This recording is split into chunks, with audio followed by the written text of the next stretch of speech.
I think that people don't see the difference between discipline and freedom. No. True. And the choice of the mindset of those two words. Right. Mm-hmm. Yeah. I think that is, and I think also, you know, I mean, we've been raised around generations of a lot of addiction. I mean, I thankfully didn't have it. I say that our family was addicted to cannolis more than anything. I mean, Right. Yeah. you can't help being a Sicilian Jew and not be like, food is your thing. Like, it's just, Yeah, no You doubt, no doubt. I grew up in New Jersey, so I grew up with a bunch of Italians and Sicilians, so I get it. Yeah. I mean, you're happy, let's break bread. You're sad, let's break bread. Right. Oh, Yeah. let's break bread. Yeah. Yeah, So totally. true. Yeah. totally. Yeah. Well, yep. But I think that I do think that it really does come down to the willingness to live your best life, to be willing to try, to be willing to get back up, to know that none of us go through this unscathed, this thing called life, that life is a series of events that gains perspective and put to the test. You're not always going to be a winner. Yep. That you're going to do a lot of tripping until you figure it out. Yep. And it is going to be around the mindset of surrounding yourself and putting yourself in environments that are loving and supportive and positive, Mm-hmm. Yep. not putting yourself in a bucket of crabs that keep pulling you back down Yeah. as the one crab's trying to get out and do better for themselves, whatever that environment is. You know, and the idea of of that, it's like I was explaining this to someone else the other day. It's like, we can't really, I mean, we can control to some extent the people we have around us, but that doesn't mean you still can't stay present when you are around people that have issues or they're trying to get you to conform to them and their standards of things, and they're being critical and judgmental towards you for any reason, right? And so, I always say the guy that comes down from the mountain is not the most popular person in town, right? Because I mean, people are will be trying to tear him down, bring him back down to their level. And so, but at the same time, you still got to be able to associate, socialize. You're still going to be around people that are very difficult, and you're going to have to be able to communicate really well. But it does, you still need to be able to set healthy boundaries, and you need to be able to stick up for yourself. You got to be able to not compromise or sabotage or sacrifice your dignity, and of who you are, what you were made out of, and all these other type of things.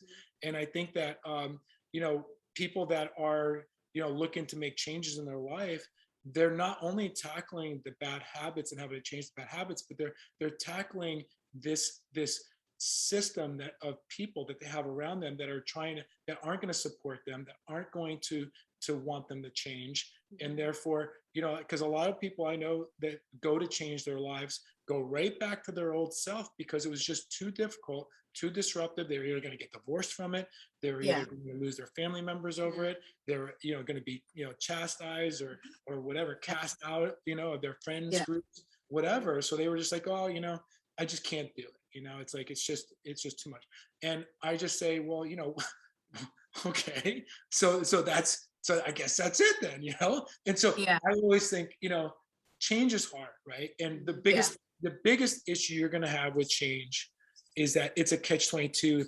If you're really unhealthy and you really have low energy, you're going to have a difficult time changing, because change is going to absorb all the extra energy that you have, all of it. It's going to fatigue you like crazy, because you're going to have to become much more consciously aware. And a lot of times it's going to lead to you just going right back to where you were.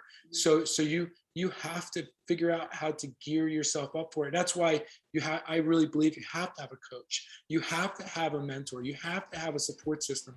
You have to have these things around you. You have to have the right type of people around you in order to make it work.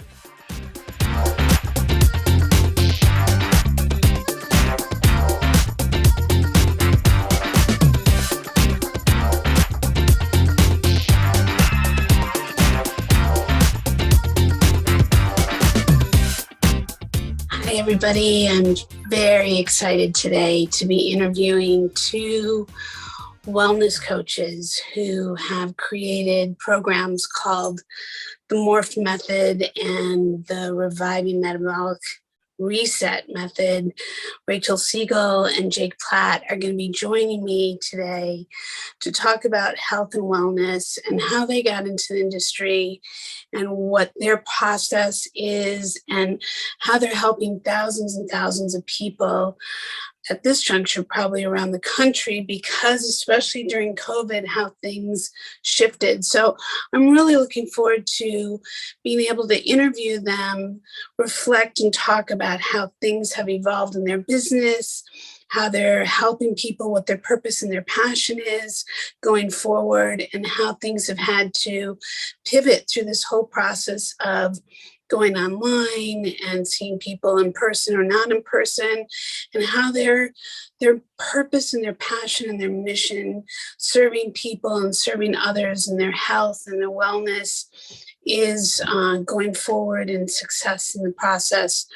I look forward to us being in conversation with one another and hearing how that's all playing out for them, and look forward to you joining me.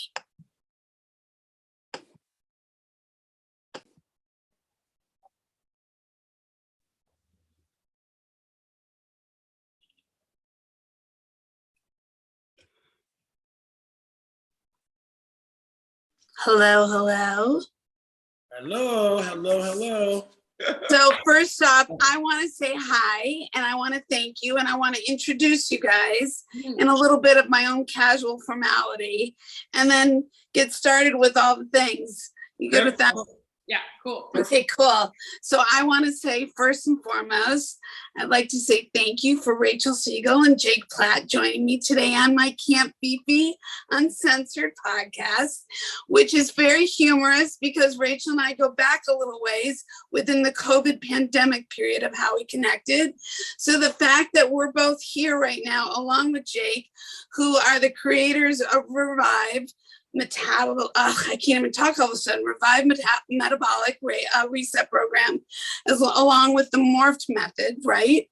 I want to thank you both for joining me, because why I have this format is gathering people from all different lifestyles, all different backgrounds, so we can have real conversations about all things from soup to nuts, as I like to say, which is kind of ironic with the two of you, from cannolis to egg in the holes, and don't forget the s'mores. Yeah, there you go. Peanut butter. 100%. Yep. Whatever it takes. Right. But ironically, and we'll get this started, when Rachel and I first met through the internet, it was because I was launching my athleisure brand, and I thought Rachel would be a great candidate. And then we started communicating, and we're like, oh my God, how much fun would it be to do a podcast together? And we laughed because I was like, now if I just freaking knew how to push the button, meaning I had the microphone and all the things, but didn't know how to make the connections happen. And yet all the arrows were pointing in the same direction. People kept saying, you got to do a podcast, you got to do it. And I was going to do one 5 years ago. So here we are now that all these things are so very popular. And I just thought, well, we have to make this happen. So thank you for saying yes. Yeah, absolutely. It's the way of the new world. So it really is. True. It really is. And the beautiful thing is, are you guys in Idaho right now? Are you in Washington? Where are you guys right now? May I ask? This week, we're in Washington. Okay. Yeah, we're in Washington. We're looking to buy a home in Idaho, but right now we're with we're in the Seattle area, so just north of Seattle, and so bunkered down. Well, Seattle has definitely been part of the stomping grounds because family lives in Seattle, and so very familiar with the Northwest and that whole area. And happy to hear you're hunkering down, and hopefully you find a home that you want to get in Idaho, and that served you well. And the way I want to kick off, besides getting into your whole background, is how this whole COVID world has affected and pivoted your business. So, going back to, and how we connected. So going back, you're both in health and wellness. Yep. I don't know how the two of you came together to put it, no pun intended, but we're just, talk about all things because we do talk about sex and marriage and intimacy and all those things. Fun stuff. So, and feeling good and looking good and being intimate is all equated. And you guys know this, first and foremost. Yep. Yes, sex is incredibly important for health. 100%. And for longevity in general. 100%, yep. So in regards to the two of you in your practices, Jake, I'm going to start with you because Rachel and I have had a little bit of interaction. I know that you go back about 30 years, right, in the practice of health and wellness through your education and your practicing. I'd love to hear your share about all of that. Oh, wow. Okay. That's come on, man. You got it. All right. You want the long story or the short story? Well, I know that you start in the martial arts, from psychology and philosophy, went into martial arts, and then coaching, and I did my research. Okay, nice. Yeah. Yeah, so, I've always been curious just about human performance in general, just because, I was an athlete growing up and played football and baseball and all those normal sports. And then I went into the Marine Corps, and I was injured in a high school incident in my senior year playing high school football, and it carried over into the Marine Corps, and it actually cut my career in half. And so, I got out and went through therapy, kind of with my lower back and trying to figure that out. And I immediately started to try to figure out my own dilemma. How do I get back, to be able to do the things I needed to do, because I love athletics. I've always been very physical. And so I said, well, I need to learn this. Right. So, that's when I started studying fitness and things like that. And, and along the way, I've always kind of dabbled in the martial arts, but I decided that I was actually quite talented in it. And I was like, I'm going to teach Taekwondo at the time. I actually have 4 black belts in different various arts. But I was like, I'm going to teach Taekwondo, and I'm going to open up my own school, and then I'm going to fund my education. And so I was, and all this time I was going to Bellevue College over here and studying, psychology and philosophy and all those, kind of undergrad type things. And so I just sort of, I got to a place where I got so busy, my school blew up, and I had like 200 students, and I got married, and my life just sort of kind of came to a sort of like a diversion. Like I started thinking to myself, wow, this is amazing. I had, it was about 5 years into having my school. It was very successful. It was fun, but I was getting into the sport of Taekwondo, which is the Olympic sport. And our guys started competing, and we started going to events, and, and it was like every weekend I was over, I was at a competition. It's like swim meets, you're all day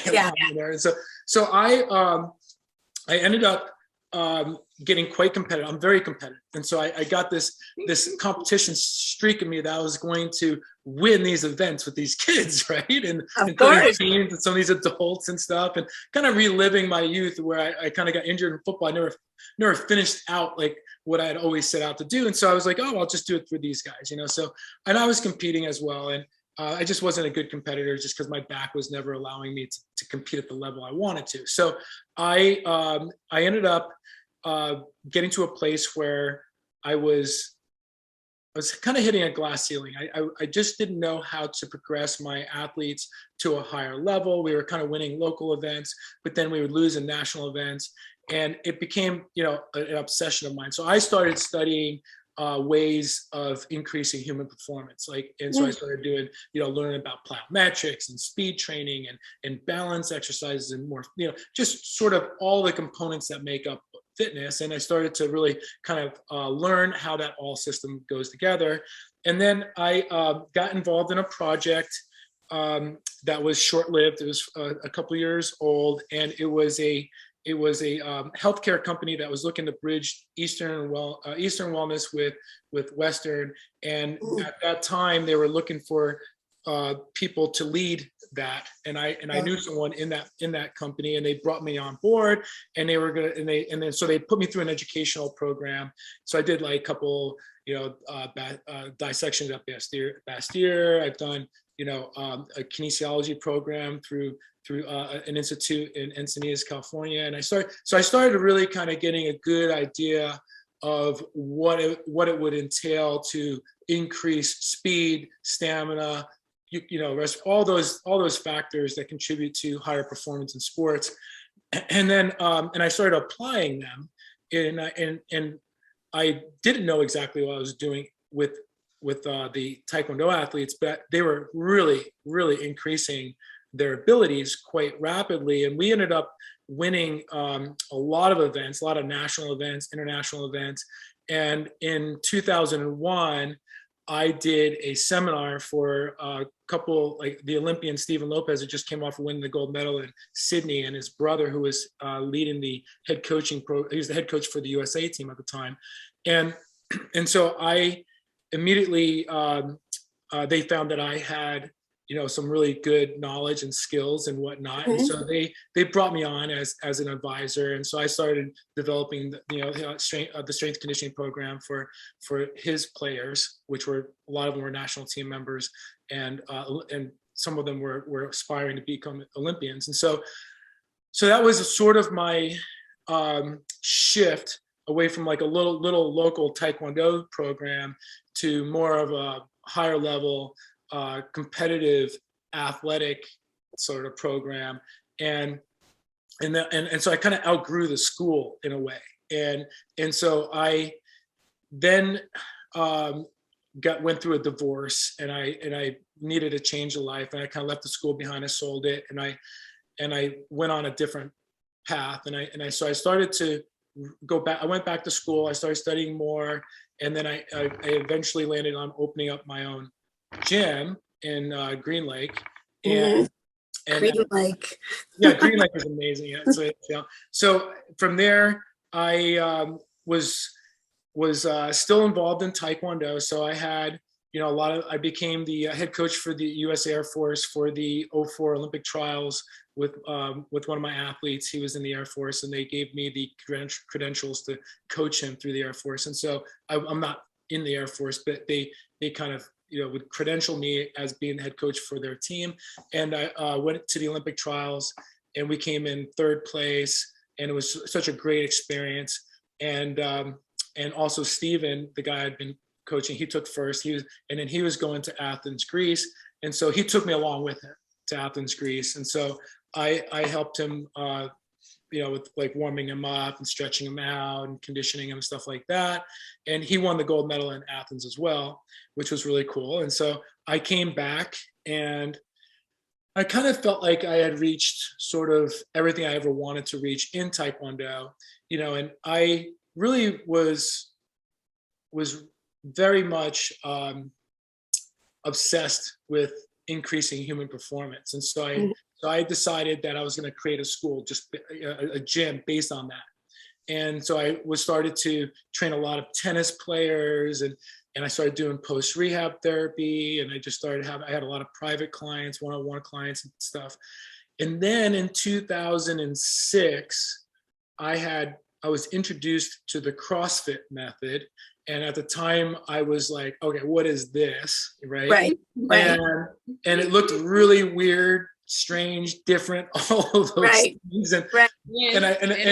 And so I started doing CrossFit, and I became fascinated by it just because it was different. It was very unconventional, and they produce the fittest people in the world. I mean, it's undeniable. And so I got hooked on that, and in 2007 converted my Taekwondo center into a CrossFit gym. It was called Northwest CrossFit.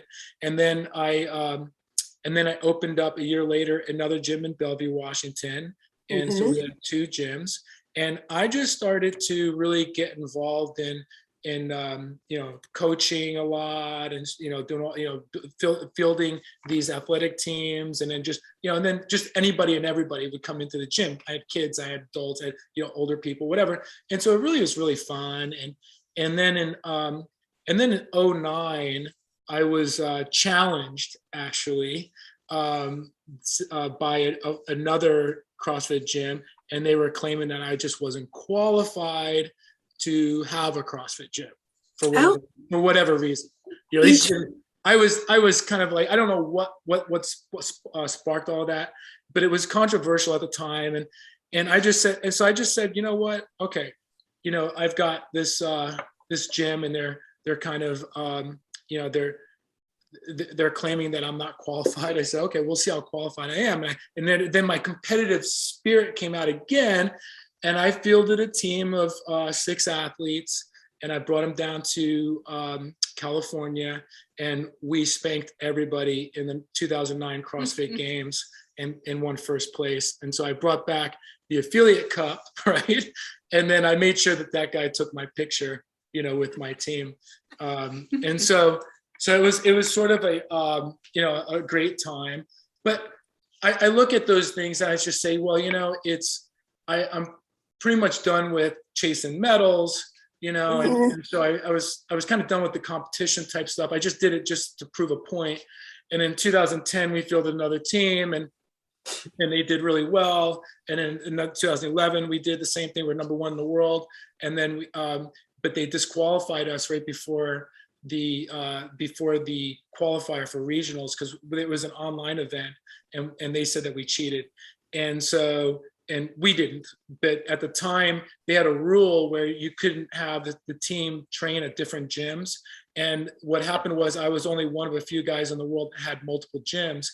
And so one of the guys on our team actually would go over to my other gym and teach a couple of classes and come back. And he was being interviewed by CrossFit headquarters, and she said that in the interview, and it disqualified us.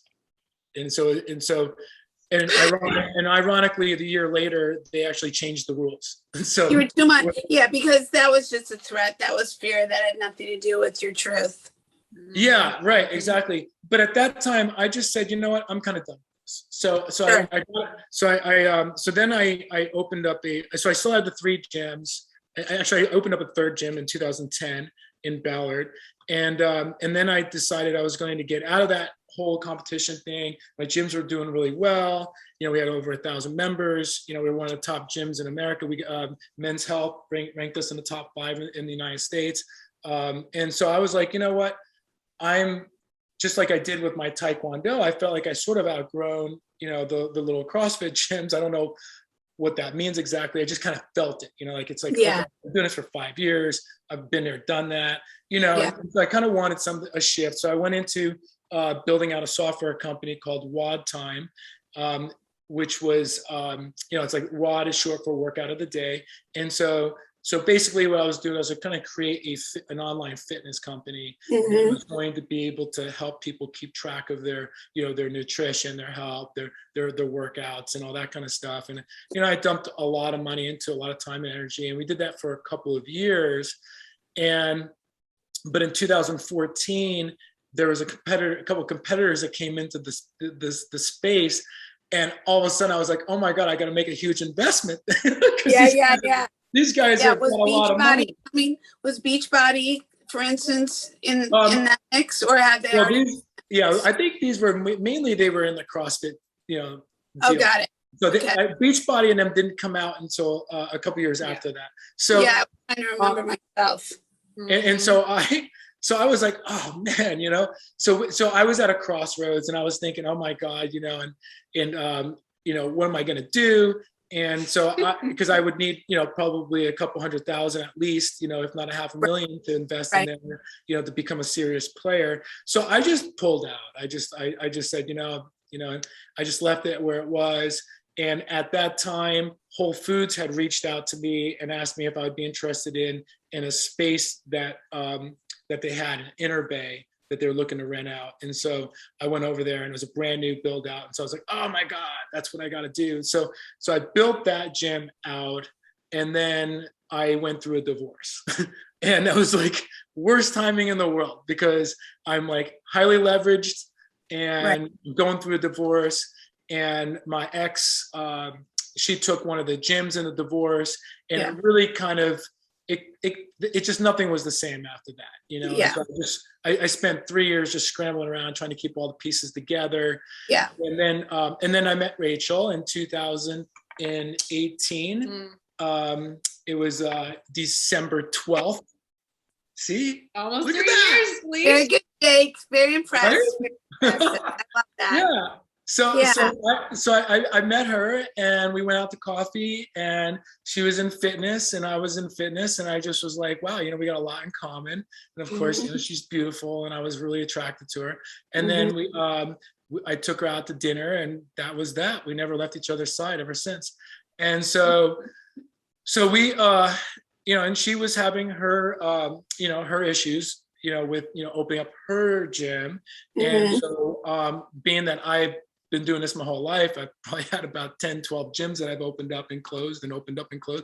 And so I just said, you know, this was actually somebody that I felt really compatible with. And so she watched as I was scrambling and trying to keep these gyms intact because, as you know, Beachbody came out and Orange Theory came out, and you know, and F45 came out, and so the market got saturated.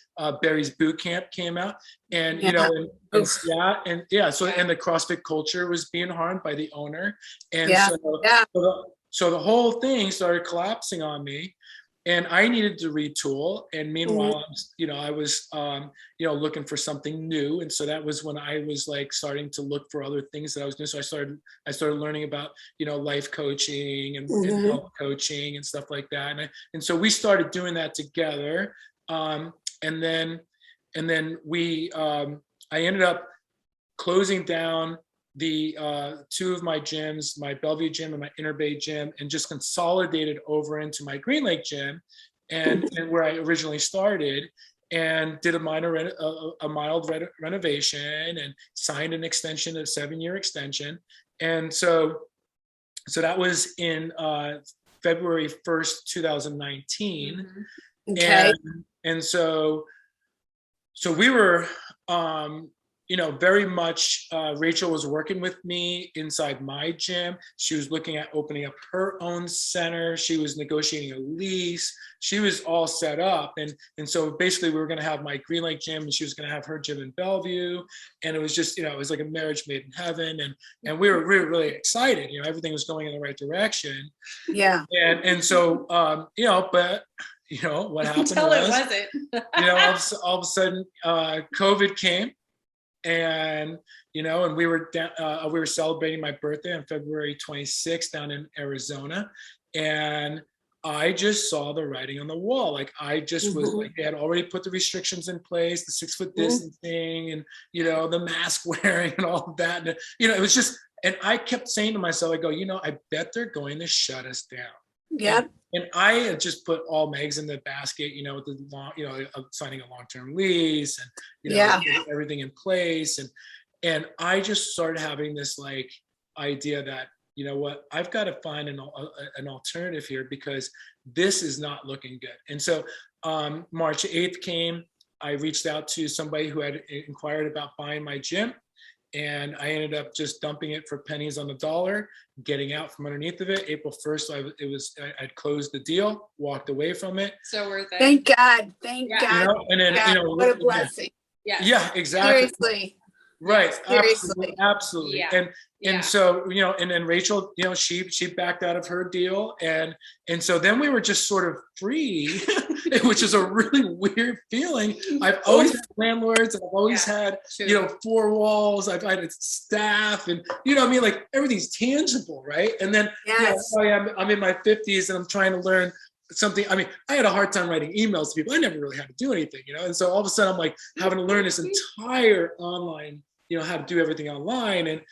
And it was intimidating, and it was, you know, it was just very much one of those things that you had to put a lot of time and energy into learning. And so that's what we did. We just started to look at how things were being done online. And it was just, and so we spent a good amount of time just, I mean, really just throwing mud against the wall to see if it would stay. Yes. You know, and we're mirrors of that right now, by the way. oh yeah, right. Yeah. This is how our paths crossed.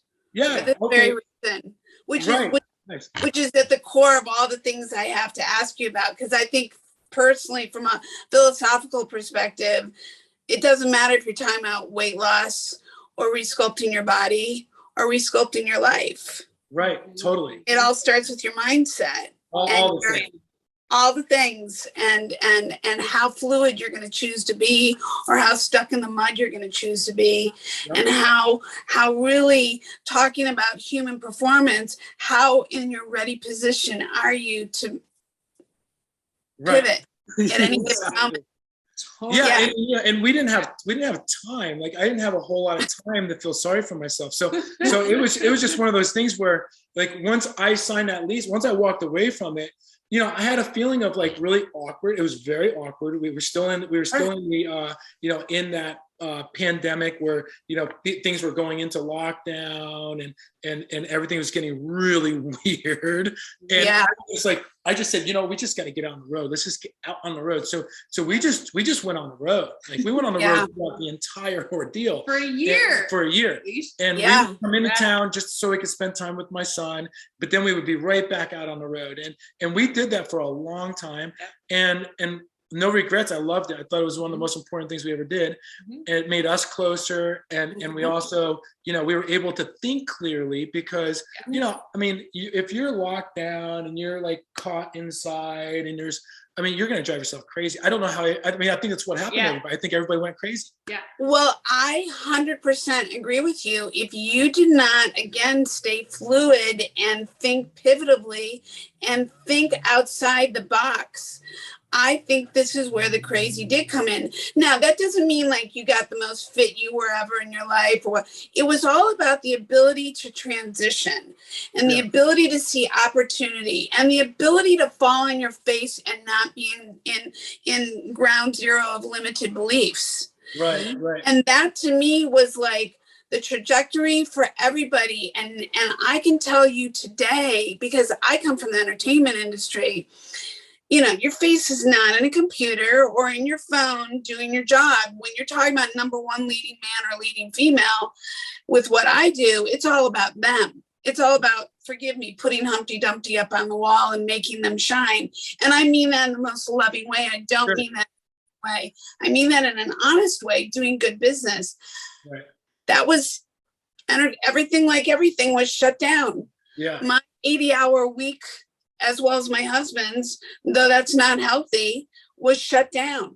Yeah. Now what? We had more dinners together in all of our 22 years during COVID. Right. But there was the gift, like you guys being on the road. That was our gift. And then how do you transition and make things occur? So I'm not going to make it about me right now, but that's how we connected, because we were figuring this out. And one of the words that came out of COVID for me was everything is figure outable. Yeah. You're right. Well, I mean, you know, your resiliency is an incredibly important asset to have, you know, because, you know, you've got to just be able to pick yourself back up and get going. I mean, you can't just sit there and just wallow in your own misery and feel sorry for yourself, because time is ticking, opportunities are abundant, and you really got to go out there and start making a life for yourself. Otherwise, you know, I mean, I that's just the way I am wired, you know, and so I just figured, like, you know what, that's fine. You know, I don't know what I'm going to do. You know what I mean? You don't have to know. But I'm going to start doing something. And so, I agree though, but the thing is, Jake, and I'm sure both you and Rachel see this, dealing with people and mindset and transformation. Not everybody's been faced with these kind of challenges. I mean, now we as a world have been, but prior to that, many people have been coddled through life one way or another. Oh yeah, 100%. I was never coddled. People think I was, in the sense that, oh, there's that girl who like had the education and she's rich because look at her jewelry and look at the way she carries and look at how she speaks. And hey, man, the shit hit the fan from the time I was a little girl. Yeah. And if I tell a good story, it's not because I'm not being authentic. No, I foundationally had all the best of things. But through all the best of things was a lot of tumultuous turmoil and a lot of figuring out from the time I was a little girl. And challenges were challenges, from parents' divorce and loss of businesses and my father dying all within 5 months of the day at a very young age. And then my mother having, making an $8,000 a year income as a public school teacher, keeping us together and the roof over our head. And then years later, trying to figure out how to survive my education and pay for all those things, and pre-med, fine arts, theater, film, and just, let's go to beauty school after all of that. So we can just kind of dream and like, what the fuck? And and that was like I wanted to be a director and a DP, but women weren't doing that. So I had to figure out how to get into this men's game and be the visionary that I have always been and the leader that I've always been. But who gives a flying? Who do you think you are? And then through all that, divorce, domestic violence, 4 bouts of thyroid cancer. Again, this is not about me. It's about us sharing life stories. The whole common thing is, how do you get the fuck back up and keep going? And excuse my swearing, but it's my podcast and I get to swear. That's what we're dealing with on a regular basis, because everyone that we deal with has got a very fixed mindset. And being that I'm a coach, I'm a high level coach, so I look at life a lot differently than they do. And so for me, when I'm coaching people and I see how limited their mindset is and how their outlook is so limiting, I like to present them with a different shift of their perspective. So I call what I do is I help people gain perspective.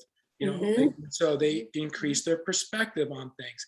And so, and I think that is, one of the biggest parts of our company. And our company is Morph Method, and Morph is short for mindful, organized rituals performed honestly each day. And because for me, being that what I'm, my background in being in martial arts and in sports and whatnot, routine, and having a good routine, having healthy habits, and just having a growth mindset, because you have to believe in yourself. You have to be able to be able to say, hey, you know what, I can do this. And so we have to always tackle the underlying philosophical belief system. And so I think if that is the very, very first thing you have to do, because that, we could teach people, how to lose weight. We could say, okay, here's the knowledge and here's the skills, okay? But if their underlying philosophical belief system is flawed or very limited or restricted, it's going to be kind of like firing a rocket from a life raft, and so I'm like, hey, look, you have got to shift your focus into your health. Your life is your health. Your health is your life. Wow. It is the most important priority of your life. You may not think about that because you have all these tasks that you're trying to take care of, and you're distracted. You got a million things going on. You got bad habits you're dealing with. You got all these things that are clouding your vision, but you have got to understand that your health is directly related to your happiness, to your sex life, to your career, to your relationships with every single person, including yourself and the world and the environment. Everything that you perceive is affected by your health. So by increasing your health, you increase everything in your life. And so that's been my mission, is to especially catch these people. I call myself a lifesaver, is catch these people that are over 40. I mean, we call ourselves lifesavers, but it's like, I'm Cherry, she's Lime or something. But I always say, we're trying to save people's lives, because they only have a short window to get this right. And if they keep letting it go and go and go, and they're going to have a miserable outcome. Yeah. And, and they don't know it. They don't know it, but I've been in this game long enough, and I've had old enough people that I've trained over the years to really understand the angst that these people go through. I've had a 59 woman train with me 1 week. A week later, she died, okay, because she had a health condition, and her doctor said, oh, well, she went to a naturopath instead of a Western doctor. And what she had ended up having was asymptomatic fibrosis. And the naturopath was putting her on some supplements, and so, I do. yeah. And I get the story. Yeah. And so when you witness things like that, and then you see other people that, like my dad died at 68 of a heart attack.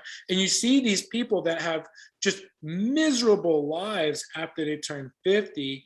And and they're almost like they're rewarding themselves with the things that are going to make their life even more miserable: rich foods, alcohol abuse, drugs, statins. I mean, you name it, all these things, right? And but they have this belief that they deserve it, that they've lived this life. They can sit back, kick back, relax, and that's it. But when you look back, we aren't used to living this long, and we're not used to being like if you took me back 200 years and people asked how old I was, they would be in shock that I'm going to be 54 in February. Right. They would say, holy crap, what have you been, like, what are you talking about? Right. And so, I kind of am like, well, I have to be a poster child of this. I'm the one who's preaching this to everybody, that it's right staring them in the face. They could do it themselves. They just don't understand how stress plays a major role in their life and why it's suffocating their life. And so when you tackle taking away all the stressors that you have or minimizing them to the lowest degree, they all of a sudden their lives change drastically. And so that is what I think is failing people is that there's this they give up because because the road looks too hard. They've worked too hard to get to where they are, and they deserve to be able to relax and take this performance burden off their shoulders so that they can go and carry on and just live out their lives having stress-free relaxation, all that. What they don't understand is that they're going to be miserable, and they're going to come up, at least most of them anyway. There's always the unicorns, but most of them are going to be miserable, and they're going to have a miserable later years. And so anyway, that's kind of like I kind of went off on a little bit of a riff, but that's sort of how I feel about what we do and where we're at right now. So, well, I mean, I have so many things to share about all of that. And first and foremost, before we continue on that, I just want Rachel to be able to chime in on her background. Get a word in. Just a couple of words. I mean, no, I mean more than a couple. Come on, gorgeous. This is why we connected to begin with. You and I completely resonated with one another in our most organic way. So please talk. Tell me who you are and share with the world. Early, I started actually like in real estate, and then fitness became just very natural. It was more about working out a lot and just more my own curiosity about, how to get healthier, nutrition, early 20s, you're kind of like doing weird stuff in your early 20s. Nothing's really affecting you. Right. But I was definitely not wanting to be in an office setting full time ever. Yeah. So I went into just kind of looking at one of the gyms I was working out of. They just took me under their wing and were like, okay, we'll just start training, figure it out, get your certifications. And then I was like, okay, I'm good. Bye. And then went on my own, and that was for 16 years. So along the way, got into Pilates was my major. God love Pilates. Since like 10 years. Yeah. Yeah. And that spurred on, I had a back injury, went through a back injury about 7 years ago. Oh, wow. After doing all the Pilates, you had the back injury. Yeah. I was overworking myself. I was doing too much. And educationally back then, everybody's like, no, you go hard, you do it, you push, recovery is not a thing. Right. Yeah. And I was young. I was still young. So I was like, no, I'll do what I want. But that really kind of changed my scope as far as like what I wanted to stay interested in as far as taking care of your body, making sure you're doing it the safe way, but still, you know, getting ultimate results from the back end. Yeah. Kind of led me into recovery. So then I started doing yoga, which was the practice for the professional athletes. And that's more about, because when you're, you know, a professional athlete, you can go lift, push heavy weight. You're not really taking care of the rest of your body. Like you're going to go out to games, you're going to injure yourself, you're going hard. But that whole piece was missing in the big game. So just continued working with the NBA, NFL, those big boys, and just kind of teaching them alongside of it, just kind of nationwide for a few years. And that kind of developed and rounded out my whole practice and whatnot. Yeah.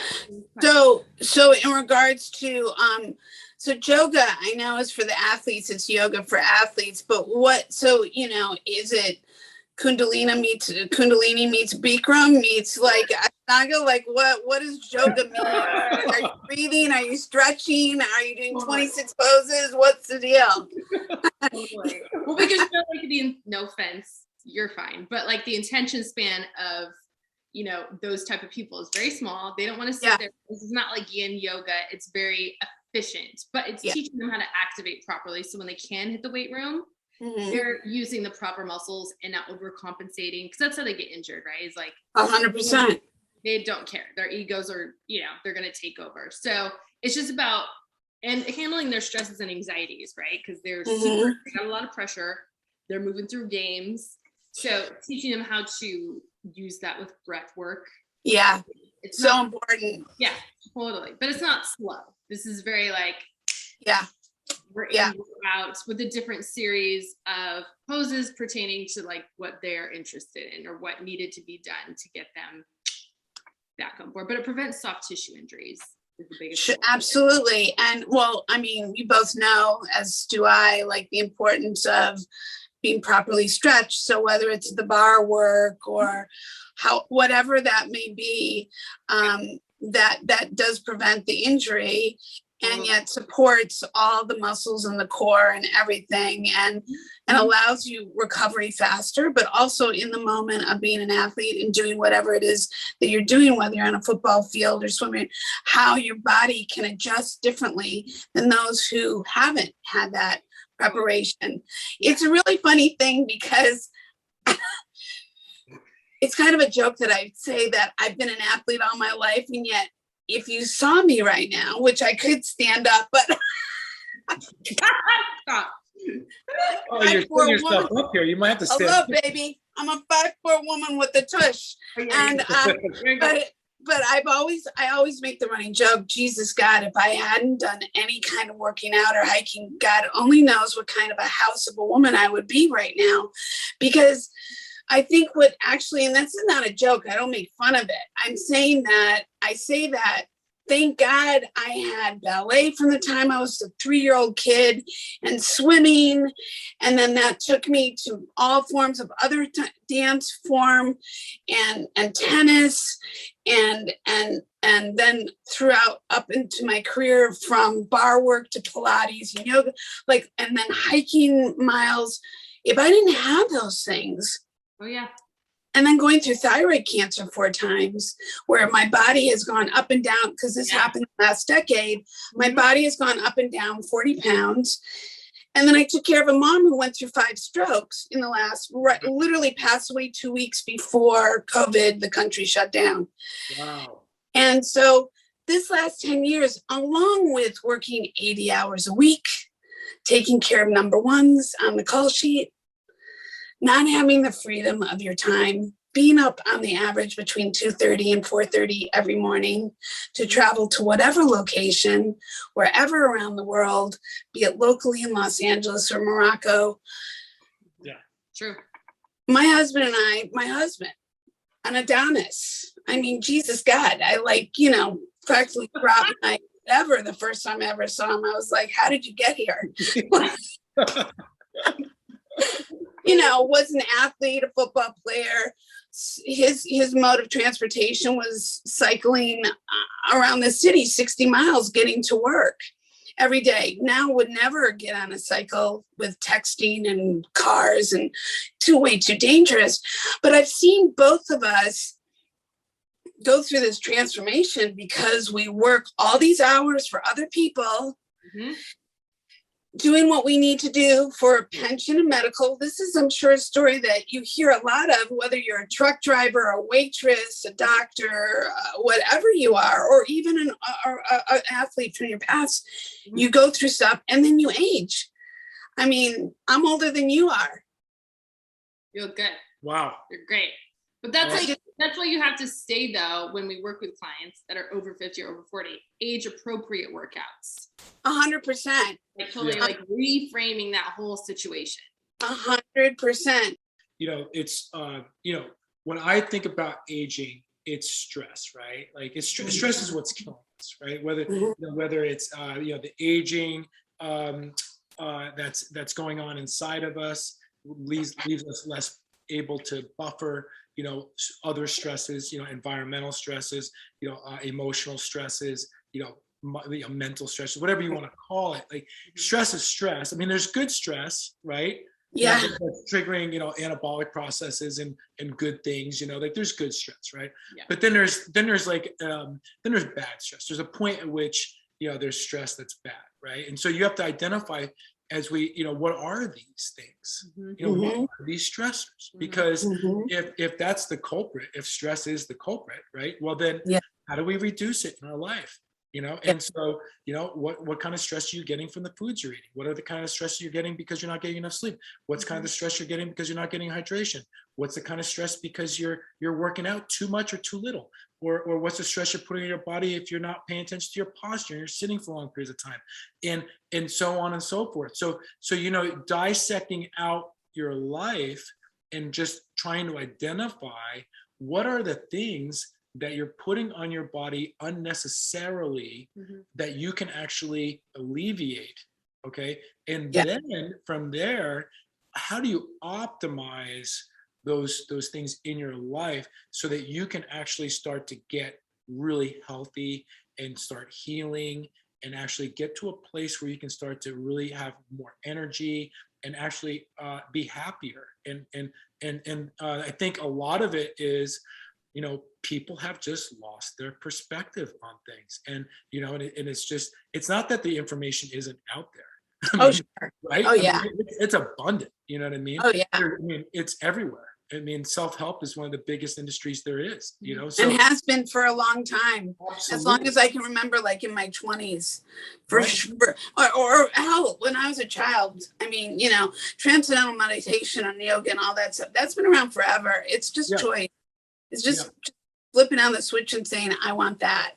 Exactly. Exactly. And so, you know, so to me, it's like, if you are, you know, wanting to make a transformation in your life, and you want to live longer and you want to live happier and take, not to say that it would never happen to you, because I mean, I could die tomorrow of a heart attack as well. But if you want to at least minimize the risk, you know, to the greatest degree, well, then, you know, you really want to pay attention to everything that you can, at least initially, so that you can become mindful of these things, and then create rituals around how do you take these stressors, minimize them down to where they're no longer impacting you negatively in life, and then how do you take what you have and optimize it and actually see if you can gain more life back into you, you know? And so that's where I think people are sort of, you know, they either don't know, or they are aware that it exists, but they're like what you just alluded to earlier on, is that, you know, you were saying, you know, people they're fatigued, they're tired, they're burned out by COVID, they're burned out by all the stuff that's going on. Well, turn the news off. You mean, you know, it's like, you know, you're probably watching too much news. I mean, you can just go week to week and get you know, get a lowdown on what happened for the entire week, you know, and then be like, okay, boom, put it away. Unless there's an emergency banging down your door, you know, you got to look at, why are you subjecting yourself to this cruel, unusual propaganda that's going on? It's no secret that these media companies are making all their money by peddling fear and anxiety in people. So why are you allowing that to happen to you, right? I mean, so to me, it's like, yeah, just turn it off. Put some Right. soft music on. Get into a sexy mood and read a nice book and go sit by the fireplace and and try to change your environment, change your way of looking at things, and try to engage life in a different way, and then see what happens, right? And then do that with your food, and then do that with your activity levels, and do that with your sleep, and do that Right. with all these.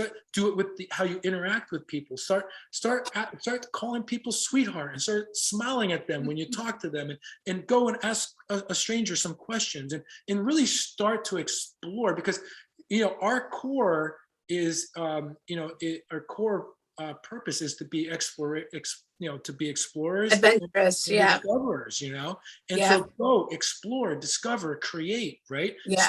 So I think that's what a lot of people they've just lost, they kind of lost their perspective on what it is that we are as humans, and so I look at the foundation of every person is vulnerability, right? Like to me, that's you're vulnerable. Like, I don't care how big and strong you are, how tough and mean you think you are.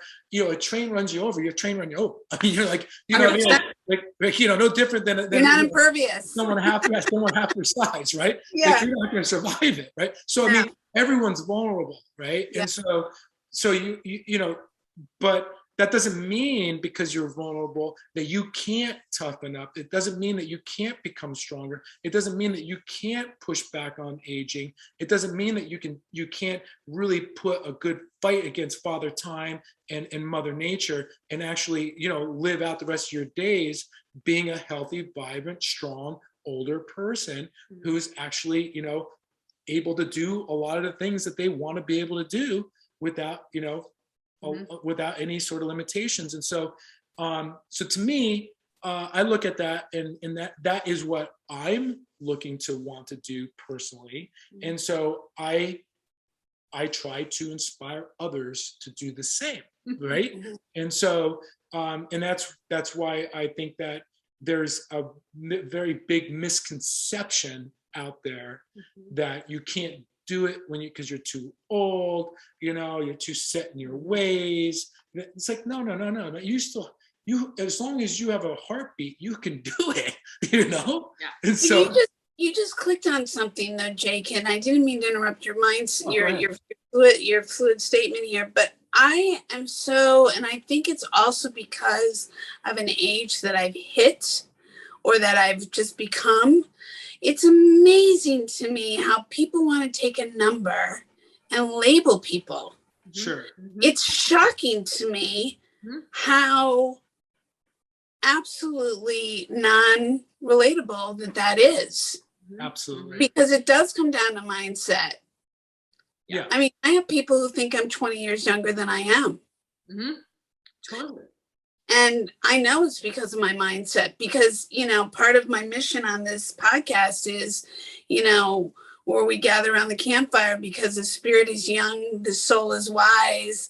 And, and we are here for an adventure because I'm curious by nature and I always have been, and that's never going to end. And this is part of my creative venture is engagement with people and having this exchange for this very reason. You said something also earlier on that kind of resonated with me too, and this is kind of a harsh word, but I don't want it to be taken out of context, but people are lying to themselves, and so they're not truth seekers, because if they were truth seekers, okay, they would be able to look deep inside their soul and listen to themselves, and their soul would be begging for them for some life, because the mind and the ego is sick, it's not well, and it is unable to heal itself. So at some point you've got to be able to say to yourself, you know what? I've got to listen to what my internal life force is telling me. Every cell in your body is fighting for life. It is fighting to survive.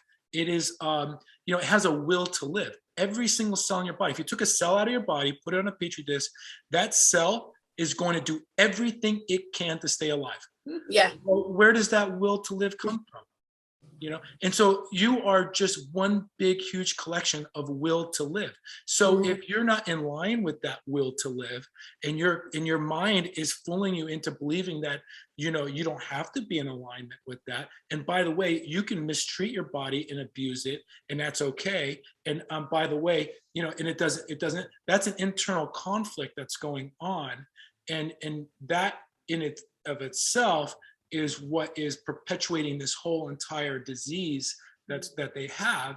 And I call it a disease because when the ego is just let to run wild, and people identify themselves as being what you said they are, right? Like you were alluding to, like, hey, it's the identity state that's really, they identify as being this way, so therefore they're just living out their identity.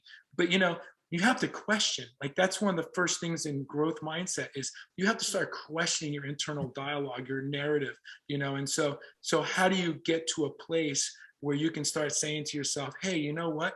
I need to change this underlying philosophical belief system I have about living and about my life, and see what can I do to change the narrative of what I'm telling myself about what I want to do and who I am and where I'm going to go and all these other type of things. And so I think it really kind of starts with that, that self-inquiry and not lying to yourself, but actually looking at this as like, this is a journey we're exploring, we're discovering what is the truth.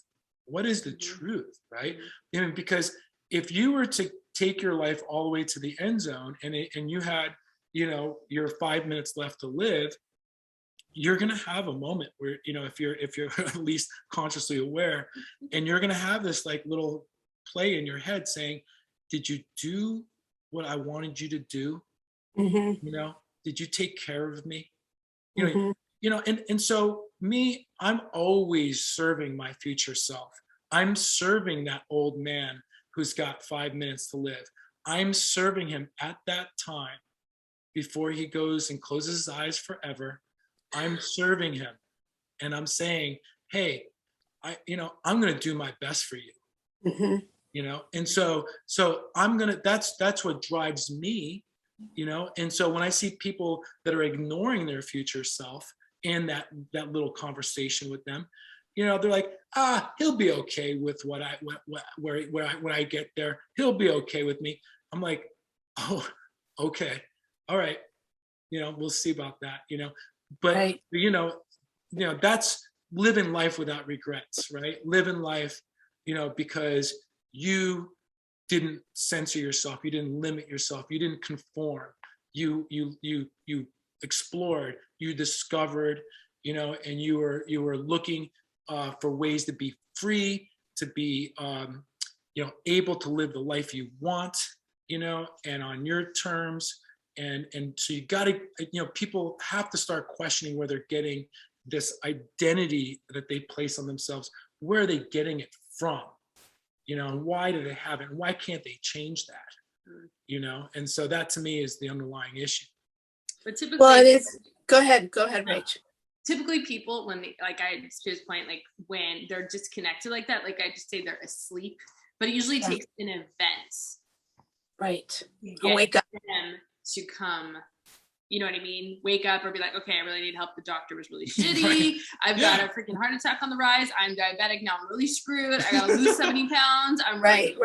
Yeah, like you're right. Yeah. I mean, usually it's a wake up call, right? We talk about it all the time, and so it's the majority. It's a classic wake up call. Or you got the wake up call from the doctor. Well, your wake I thought you were good. Your wake up call is now. Yeah. Yeah. So right. Preemptively, without having that. It's funny you mention that because being like your father, my father, now that I turned 60, that's the age I am. And Right. God there's bless no You look Cheers. there's great. no injections, there's no nothing. This is Yeah. who I am, a little red lipstick and coat like that. That's what you wake up to. Beautiful. Good job. Beautiful. Thank you. Yeah. Thank you. Well, I think my genetics. Mm-hmm. No, you can't think your genetics. It's a combination. It's a combination. You've I got to go definitely through it. thank you. No, I do. You've done a believe- good job for yourself. Yeah, Thank exactly. you. Thank That's you. exactly Well, I right. definitely think it is my mindset. I definitely think that well, this is what I say, you excuse me, but you can't fuck with a woman who survived domestic violence and 4 bouts of thyroid cancer because you're not going to win.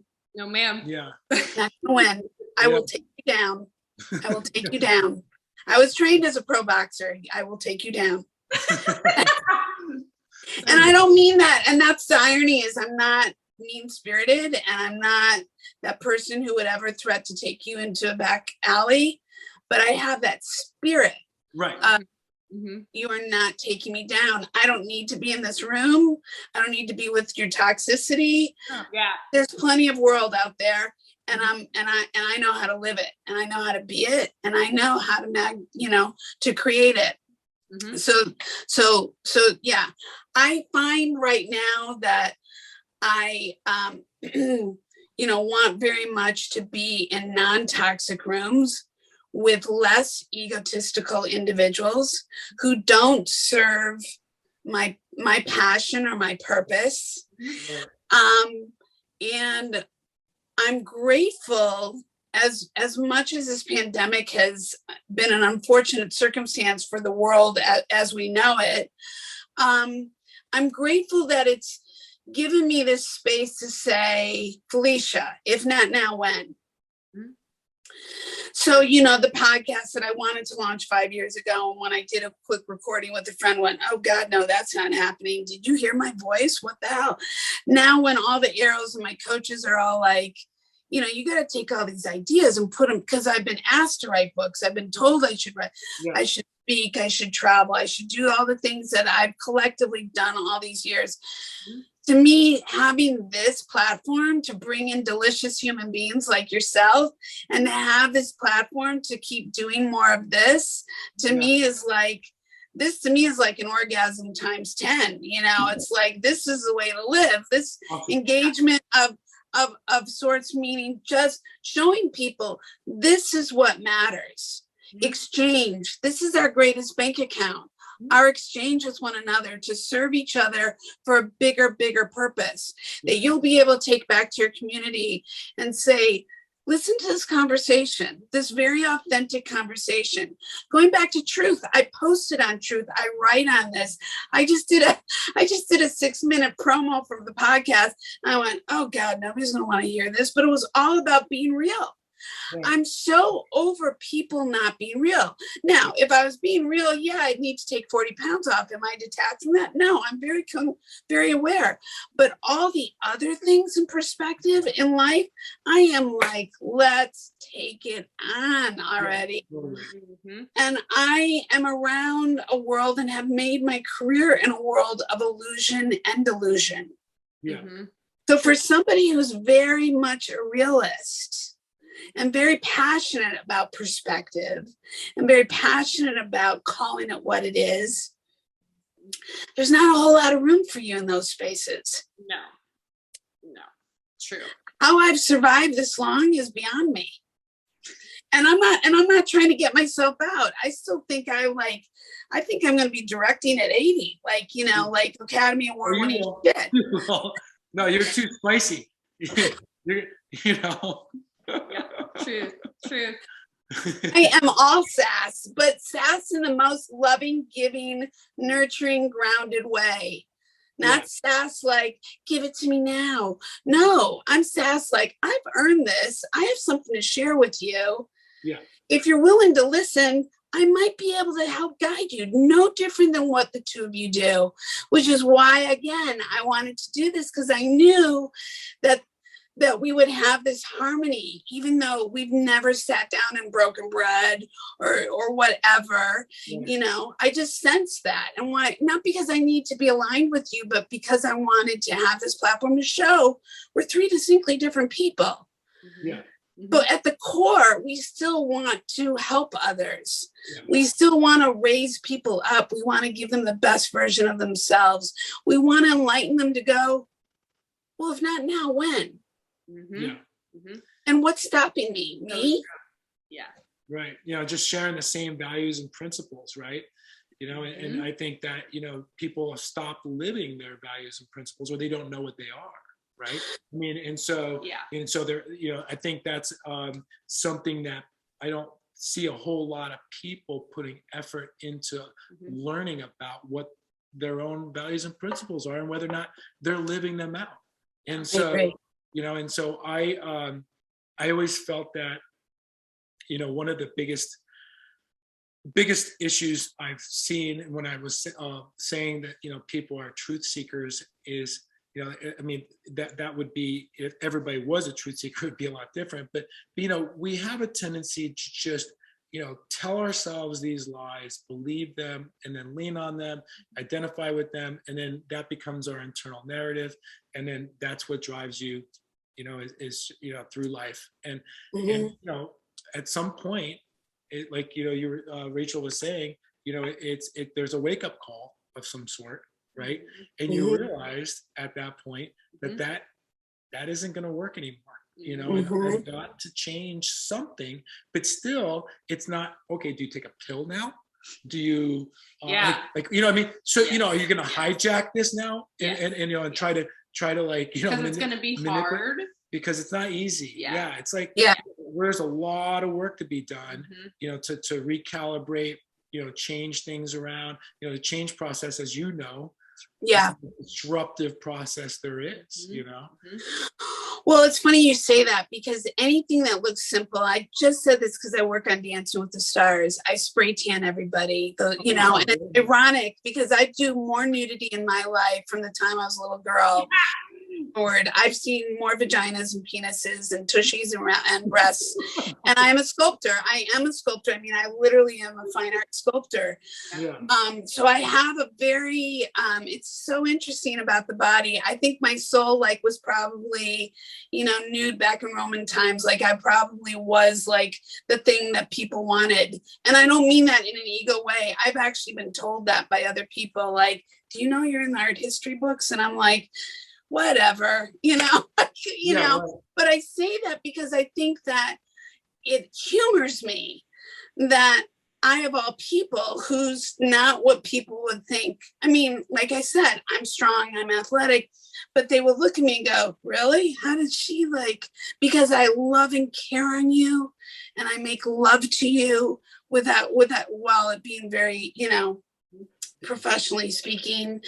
And and I think it's fascinating that I lift people's spirits up through all different forms, whether it's through my intuitive healing, or it's through my spray tanning, or it's through how I do your hair and makeup, or how I speak to you or listen to you, or how I just engage, period, whatever that means.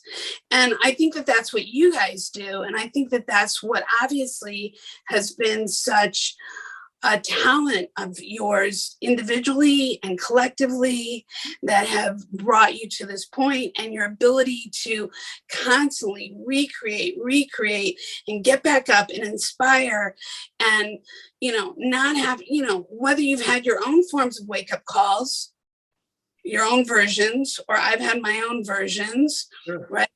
I think, again, it doesn't matter how you show up or that you have it figured out. It's a matter that you show up and you consistently do it. And like you were starting to say, and I kind of went for it, anything that we do in life that looks easy to others, we all know that is about consistent actions, repetitively taken again and again. If you think you're extraordinary at what you do, or I do, or we do, it's because we've been doing this again and again. Listen, even when I hear myself, I want to go, oh, shut the fuck up and just get on your reformer already. True. Yeah. Just do the bar, just get to the bar and just start doing your plies. I know this, so I say this in a very layered onion sort of way. Like I can lead you in the most Mecca sort of way. I know I'm a flawed human being. We're all flawed. That's the beauty of this conversation. We're all flawed. Absolutely. Yes. Yep. Totally. And I think people have to realize that, because I think people are also so intimidated by whether it's the news or whether it's the magazine they pick up or whether it's nobody is what they think that they are. Mm-hmm. When they look at images, now granted, I'm not going to say that, the two of you aren't absolutely ravishing beauties, whether you were in your sweatshirts or you were fully undressed and people saw you and went, Jesus God, how do I even start to become anything like that? Well, look at, Yeah. I mean, I get that you both were given these delicious faces and, and you probably started out in good shape, but just made it better, like a fine wine. Correct. Yeah, and we've had 100%. we've had our moments too. We're human, like you were saying, like we're fallible. We've made mistakes. Like I've been addicted to opiates. I've been, I've had an alcoholic addiction, short-lived. Gained but weight. I gained weight. Yeah. I injured my back. And so Mhm. I ended up getting onto opiates. I felt sorry for myself, so I was drinking too much, doing opiates and things like that. Yeah. But you get to a place where you have to say to yourself, enough is enough. Yeah. Like you just have to say that's it. Yeah. I'm doing something. I'm gonna do something different. I'm not going to do this anymore. And so I'm going to reinvent my life. I'm going to go in a different direction. And then it's just like you said, you got to be tough and you got to be able to be consistent and you just got to do it, and it's going to be hard. Yeah. It's not going to be easy. Yeah. You're going to be fighting that old self of yours. You're going Yeah. to fight that old self of yours like crazy, and that Mm-hmm. old self is going to come creeping up into your mind all the time, every day, and you're just going to have to push it down and be like, nope, I'm a new person. I'm going in a different direction, and be stubborn and push yourself through it. And, you got to persevere and you got to be disciplined, and you've got to be able to see that there's a lot of freedom in discipline, and people don't see that there's freedom in discipline. They see discipline and they immediately think it's restriction, and they think they're restricting themselves, but they don't realize their restriction is the chaos that they built in their lives and the dependency that they had on all of these abusive things that they're doing to themselves. That's not freedom. That is a prison. 100%. That is so beautifully said too, Jake, because I think that people don't see the difference between discipline and freedom. No. True.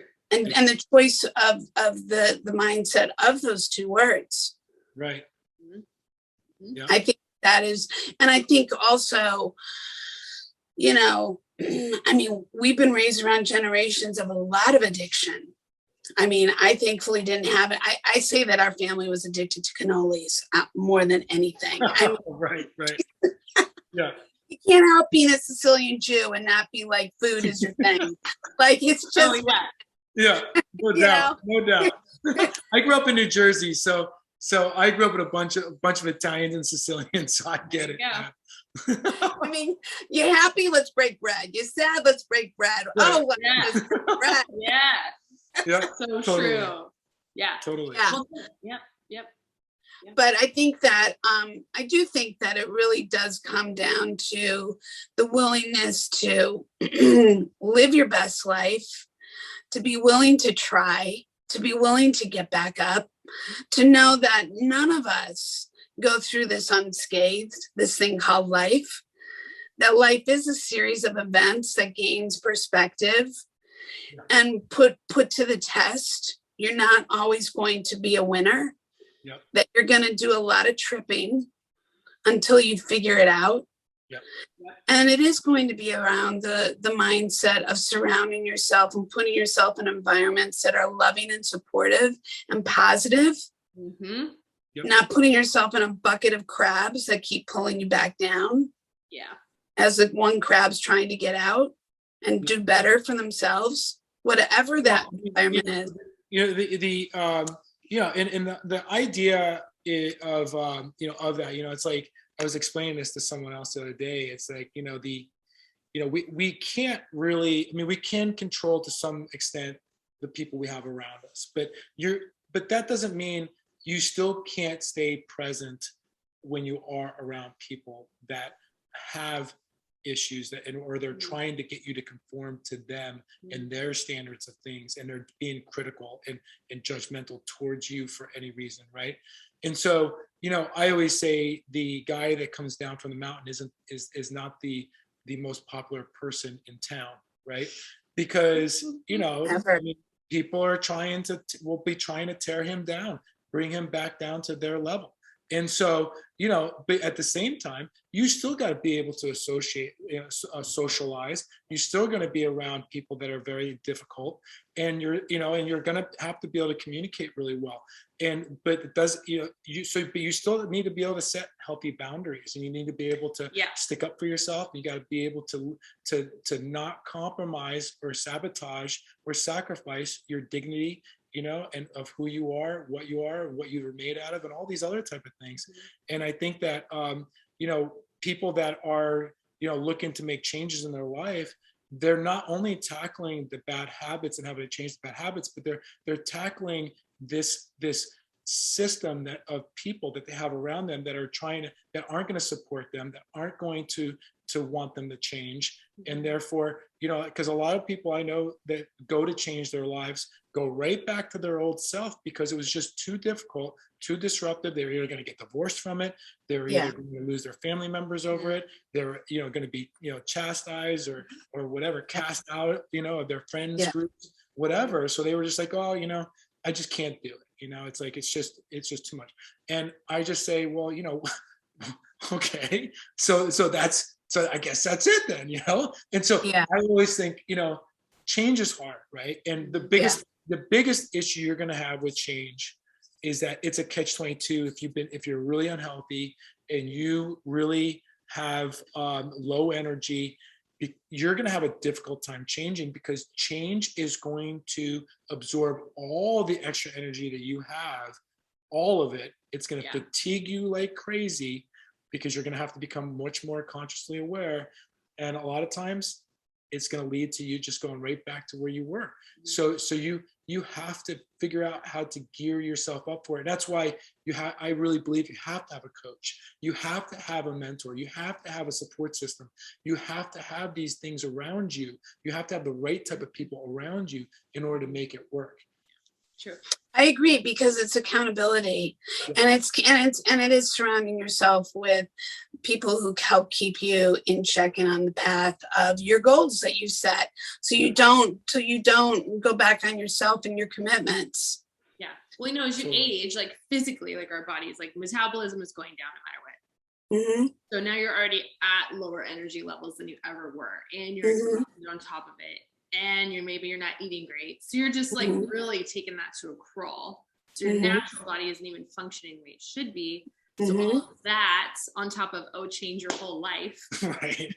I mean, it's stressful, right? So that's why, we created the system we created is meant to take that into account, so that we pace people at a pace that they can actually get comfortable with, and then do things in layers, small layers, rather than just being like, here you go, boom, go for it. Right? I mean, it's like smart, smart. Yeah. Really. I mean, you're talking. I mean, the thing. I'm sorry. What did you say, Rach? No, they'll just, if it's too hard, they're gonna throw it out the window. Like a week later, it's gone. Oh yeah, immediately. So. Yeah. I mean, you're also talking to the girl who was at 8 years of age, put on her first diet, so I could attend basically my brother's bar mitzvah. Yeah. Well, I mean, even the word diet is restrictive, right? Right. And so we try to take that even out of the vocabulary, because to me, it's just let's just have common sense, healthy eating. Yeah. Okay. It's common sense, right? Like that's good for you, that's bad for you. Okay, what do you want to do? You want to have the stuff that's good for you, or the stuff that's bad for you?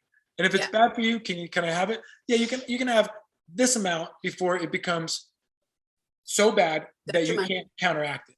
But here's the way to counteract it if you do want to have it. So therefore, it's like an 80-20 rule, right? And then so it's like, if you're expecting somebody to be 100% compliant, 100% on everything, I wouldn't do that. Number one, I wouldn't even want people to do that because I'm just setting them up for failure. So Yeah. I have to look into this and say, okay, well, you know what? It's an 80-20 rule. As long as you get this 80% right, I mean, can you not ride that all the way to the rest of your life? Oh, no, it's an absolutely smart way to live. Whatever Yeah, you're trying to on do. everything. On everything. And Absolutely. I think with your clients, are you, so there's obviously people in your spectrum, not in your actual program I'm talking about, but you guys as conceptually putting this format together, do you think it's more nutrition? Do you think it's more mindset? Do you think it's more exercise? Where do you, speaking of 80-20, because everybody's got a different theory on that, where do you come in theoretically? So our program is broken down into 3 parts. So you have, there's knowledge gaps. So, maybe the person doesn't know, right? So we'll educate them. So there's a level of education. So they gain the knowledge, right?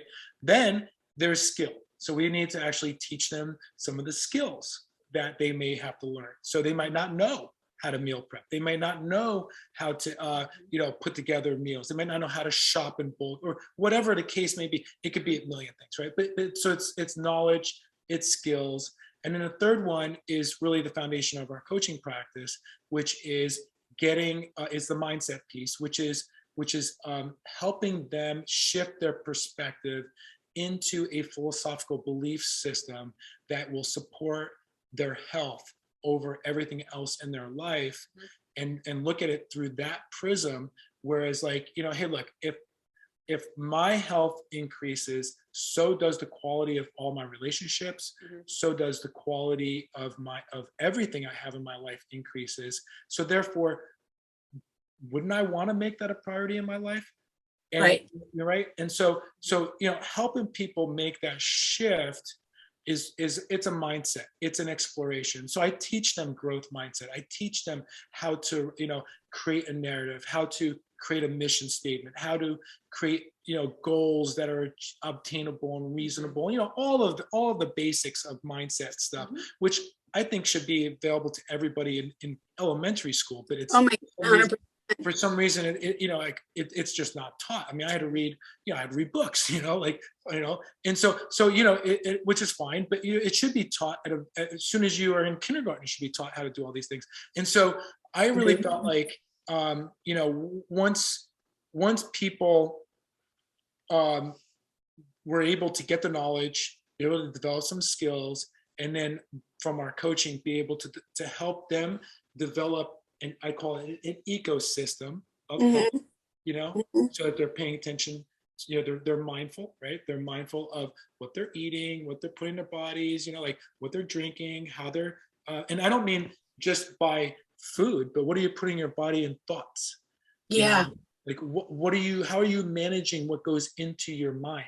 And then how are you interpreting things? How are you creating that dialogue, and how are you able to handle the information that's coming into your mind? Is it stressing you out? Is it something that you need to talk about? Is it something that is it, because once it starts impacting your health, then it's like, okay, well then, is it necessary? And sometimes it might be. Maybe you have a stressful job. Maybe you're a lawyer. Maybe you're a doctor. Maybe you're an entrepreneur, and you have the stress.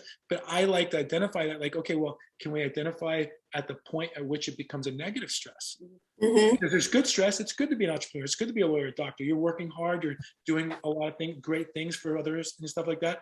But and also your capacity to increase your amount of being able to handle stress increases when you get healthier.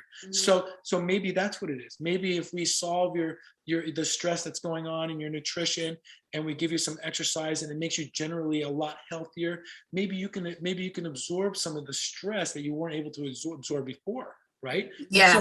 So you have to kind of look at this as an ecosystem.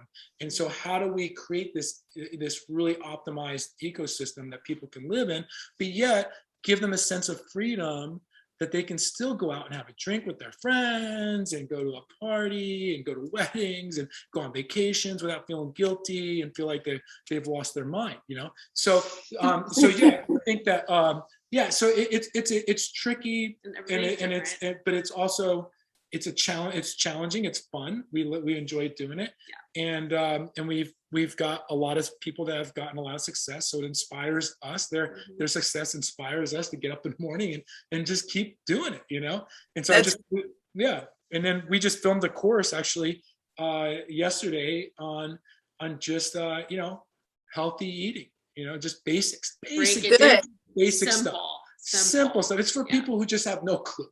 Right? Yeah. And it's like, you know, or maybe they've been just sort of like, they got into some sort of fad diet. And so they don't really know, you know, like what healthy eating really is and stuff like that. And so we just break it all down. And we break it down because it's, you know, we figured that if, you know, worst case scenario, you know, we give this to people that are going to be starting off with us as a foundational course that they can take, you know, and that'll help us with our coaching. Yeah, totally. That's great. So I'm curious, do you think that there's, you know, that there are naturally people who like doing these things, whether it's moving their body and eating well, versus people who just are completely the opposite and they are wired that way? They came into the world, they came out of the womb that way, and that's just how they are. And do you think that they're manageably able to be malleable and shift? Or do you think that there's some people that are really concretely like defined in those like mindful ways? Well, I mean, you know, if you are so set in your ways, then I don't think that you're going to be you're not coachable, right? Yeah, right. I mean, you know, like, so you're just basically saying, well, I'm not going to change. Right? Yeah. So, okay, well, then, you know, Don't waste your time. I guess sir. it's like, okay, well, then you just deal with the consequences then, right? Yeah.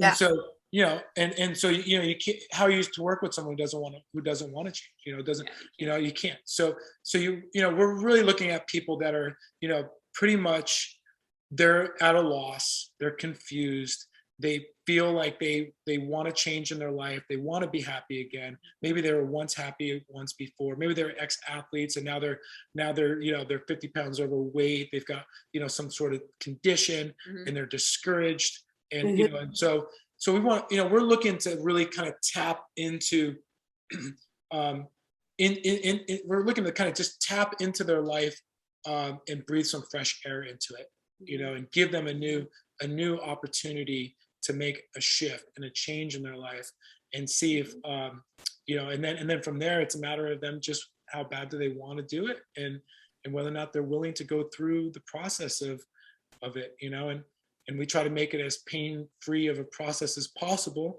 you know, and keep it interesting and fun and whatnot. But you know, it's not for everyone, as you already know. There's people that are just going to turn their back to their health, no matter what you do to try to help them out. Sure. But you know, you know, we will help whoever we feel like we would want us to help them. You know, so we're open to working with anybody. And everybody's different. Like, not everybody's going to have the same pathway or how we set you up as opposed to like your husband. It would probably be different. Yeah. Goals are different, lifetimes different. Yeah, it's completely different for everybody. Yeah. So we use all the modalities of the same, but it's a matter of like what measure. Yeah. What. Yeah. Yeah. And so, you know, our diet plan, it's not rocket science. It's, you know, this, you know, it's just basics. Yeah. It's just, it's fundamentals, you know, and like I said, I think these are things that everyone should know, but they're just fooled into believing something else for whatever reason. But, you know, when people realize, you know, look, if you just ate meat and vegetables and a little bit of complex carbs every day, and you had that, and you had the caloric intake to support the weight body that you want, we wouldn't be having this discussion. You know what I mean? It's like, you get the results you needed. You know what I mean? It's like, it's as simple as that, right? Really? Just don't go to the French bakery down the street. Yeah, it's because you want the ice cream and your cake and eat it too. It's like, that's where you know, that's where everything gets complicated. That's called an affair. Exactly. Full addiction. Yeah, Yeah. yeah. But I mean, you see that. So that's where you start getting. That's where the road kind of turns, and you're like, Yeah. okay, well, okay. Hey, I gotta have my cookies. I gotta have my cake. I gotta have my ice cream. I gotta have my pizza. I gotta have my tacos. I gotta have my this or that and everything. Okay, well, if you gotta have that, then okay, well Rest of then it. Yeah. well, this is how you're gonna have to do it in order for it to work. And but we try to make it available for everybody, and I think that we do a good job of it. But there's always exceptions. There's people that are just really set in their ways. A lot of people come to Absolutely. like their second chance, because they are in midlife or beyond, and they're like, I gotta fix it. Yeah, and I'm just truthful with them. I don't Yeah. I don't sugarcoat stuff. I hit people right between the eyes with what I believe is the truth. I get them to kind of realize it, and I think that is powerful, and I just Real, and I don't do it in a mean way. I just do it in a very very sensitive, logical, caring type of manner, but I think people appreciate that. Like, they appreciate the transparency, the truthfulness, and it's like, you got to have logic and reason as your foundation for your belief systems, right? Yeah, totally. And I think that I wouldn't wish this on you, but I think having perspective, having ability to have relatability, having a sensitive soul that you both obviously have individually and together, and how that complements, as well as knowing that you're very direct and very focused and your intention is for the good of your client. It's not militaristic, but it's not like what I call the cooked spaghetti noodle that has no spine. Right. There is a sense of like, look, we're committed, you're committed. Yeah. That's what I get. Yeah. But also what I wanted to lean into, in addition to that, and in speaking to your peers just regarding like business, from a business perspective, I think that in my integration with a lot of friends who make their livelihood in the world of health and fitness, I watched a lot of people struggle through COVID who were not willing to be fluid, who were not willing to get on the internet, who were not willing to take their business into this modality, who suffered because of it, and are possibly still suffering because of it. I think people look and go, oh, Felicia's doing that podcast thing now, or Felicia's doing that leisure, business now. And in and above, having been a hair and makeup artist in the film industry for as many years as I have. Yeah. And I'm planting seeds. I'm being a farmer. Yeah. I'm being an agriculturist. Yeah. I'm making a future. Yeah. Yep. Yep. And I would hope that would inspire others to do the same. So going back to your field of interest of being business people, as well as, transformation for health and wellness, I personally think you also have a lot of inspiration to teach others within your field. And personally, as an intuitive, like how I see, besides transforming people's bodies, is helping your peers transform their businesses. Yeah. It's funny you say that, because when we started, because I feel like nobody around us was ever doing it, and we just had to figure this shit out, because we had clients that were like, we're not getting fat, figure this out. Like, yeah. So that was like forced us. It wasn't even like a thing. Like, everybody's like, we got to do it in our house. We can't like figure this out. So we did, but the other trainers and other people around us they couldn't figure it out, because again, like, going online or doing it, virtually is another animal than doing it face to face, because you have to create the same value.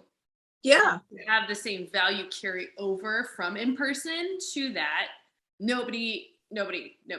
I mean, we put quite honestly at least 500 hours of hardcore studying, very painful research development, learning, having to redo, but just, you know, I mean, we produced our own exercise video series. Mhm. You know, we've Own done, assets, we've done, you know, so we've, you know, I bought all the production gear, rented out a yoga studio, shot it all myself, learned how to do the white screen in the back so it looks white, it's all white in the back. Like you know, I had to teach myself all these things because having no income, you know, not an option. And you know, and just, you know, you just got to do what you got to do, right? Right. And so, you know, but you got to put the work in.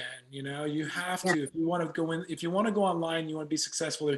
And there, now the space is just full of people that are there. Correct. So how are you gonna stand That's out? your part. What is your brand? Why is your brand so special? And how are you gonna actually make a difference in that market to where you kind of stand out? You know, and you know, and we've done some very unconventional things in order to do that, you know, and so, and we continually do unconventional things to do that. And you know, and so, you know, everything from, you know, TikTok videos to you know, moving people from TikTok over into an Instagram where we can actually, you know, reach out to them, build relationships with them, and then start pitching people with what we do, you know, to, like, you know, Facebook groups, and then, you know, I think, you know, email marketing is somewhat limited to some degree, but you know, you really kind of, you know, podcasts like yourself, you know, just, you have to get yourself out there. You got to put the work in, and you know, but once you lay down all the foundation, and you got a website, you got Instagram, you've got all these avenues to reach people. Well, you know, you've got to work on what is your, you know, what is that specialty that, you know, that you have, you know, that what's that nuance that you're a specialist in, you know, and so what's your niche, you know, what is it, you know, and then once you identify what that is, you know, then it's like, okay, well, you've got to make that baby special. You got to make it, you know, like, I mean, you got to get out there, you got to get people to see you have it, you know, and so it was really rough for us. Like, we spent a year at least wasting a lot of money, a lot of time, and not getting anywhere, you know? And so, you know, I mean, a year is a long time to not have an income and to try to get it right online. So it's not, you know, some people might be able to get a little earlier than others, but for us, we were like, shit, you know, how are we I mean, what are we going to do? Because everything's shut down. We can't open up our own gym. We can't open up another gym. We can't go do that. So we got to figure this out, you know? And so, you know, so when your back's against the wall, you're just going to have to suck it up and just drive yourself into doing it, you know? But you chose to do it. Yeah. Many people sat there staring at their navel. Yeah. I don't know why. It's so weird. Well, a lot of it's, you know, either, you know, it's maybe fear-based, you know, and, you know, well, you know, uncertainty, fear, whatever you want to call it. But yeah, well, you know, I think people are, you know, they were hoping that something would change. After they shut my gym down, when I could not believe they could actually shut a functional company down over something like this. I was blown away that they could do that. And when they did that, I lost all faith in that, you know, listening to the government, you know, and you know, they're full of crap. They don't know what, they're a bunch of bureaucrats. They got an agenda. They don't care about you. They don't care about anyone. And so, you know, once you kind of understand that, you got to say, well, you know what, I've got to build out my own life. I've got to figure this out. You know, I can't be dependent on the government, you know, to decide for me what I'm going to do. They just shut my business down. I got no relief from anyone, you know? So I was like, man, I gotta do something for myself. And there's a lot of people that were shut down, and they just sat and waited around and lost money, or they got a PPP loan, and they, you know, they kind of relied on the government and became dependent on that. I mean, it was just, but I think, you know, I don't know what, I mean, I would just say for people that are looking to want to go online, it just, in a year's time, it's become 10 times easier, 100 times easier to do it. Yeah. So I mean, just go do it now, because you got Kajabi, you know, you got all these different, you know, means of being able to coach online and reach people and get a brand, and you can launch. Like, they didn't have Kajabi at the level they do now a year ago. Now Yeah. it's like we got a coaching element inside of it, you know, and it you know, and so there's that. There's, you know, there's tons of different platforms now. So I think that's something you need to take advantage of. Yeah.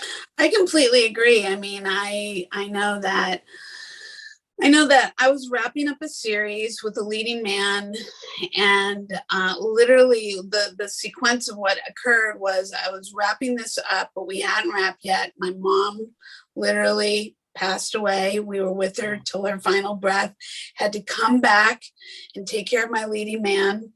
And I had said to him in February, that was early February, he was supposed to go to Spain to shoot something. And I turned to him and I said, because I am a news junkie, I said, are you aware of what's just happened? Are you aware of what's, you know, come from China and now is in Spain and Italy and what have you, in Europe? And he was like, I heard that. And I said, you know, this isn't going to turn around. And coming from a medical background, I said, the writing's on the wall. Yeah. This is not going to stay in one part of the world, because we have access to the entire world, because everybody can get on a plane who can afford to get on a plane. So this is already here. Pardon? You can't outrun a virus. It's impossible. Can't outrun a pandemic. No. And I said, and the likelihood is already here. I mean, I work in trailers with people who are constantly walking and going, oh, it's an allergy. And I'm like, bullshit. You're sick. And now I'm pulling out my mask and my gloves, and people would look at me like I was the crazy one. And I'm like, no, see, I'm not crazy. I'm of a science mind. So science is a fact, like 1 and 1 equals 2. It doesn't equal 3. Science is science. Yeah. Whether you believe it or not, it is what it is. And so I know people were probably having this in November and December before the turn of the year of 20. I got it in late December. Couldn't kick it. People couldn't kick it. No. And it was unlike anything that you had probably experienced. No, it was 2 weeks. It was like, and I'm really strong and healthy. So for me, it kicked my butt for a week, and then it took me another week to get over that week. And then by the time I felt good, it was like almost a month. Well, and as you know, and this is not to put a label on gyms, but gyms like hospitals are a petri dish. Oh yeah. I don't care how clean you keep them. Yeah. They are a petri dish for viruses. Yeah. And so I don't want to put a label on that, but you have to be super, super careful in these kind of communal environments. And so when I said this to this person, they were like, yeah, no, I saw that. And I remember his assistant coming in and saying so-and-so, as they were booking him all these one-man shows, like, he said to his assistant, are you aware of, and she looked at him like, what? Why would I be aware of that? Why do I pay attention to this? And he looks at me like, and I said, like, I thought to myself, man, don't look at me. That's your assistant. I have nothing to do with that bullshit. Like, that's your problem, not mine. You hired her, not me, kind of thing. And literally, like, you know, there we were. Once we wrapped the show, it was the 4th of March. My husband and I made the decision on the 5th of March, I was going into isolation. There was no plane. I wasn't going to enter a grocery store. I wasn't going to do anything. And ironically, I'd taken our dogs to the park a couple days later, and I went into a grocery store like, God, I got to get us food kind of thing, like for the house. I got to make sure we're prepared. That was the silliest thing I could have ever done, because the lines were already exploding. The country hadn't even shut down yet. The lines were exploding, and I was just trying to get one little handheld thing of basics like eggs and what have you.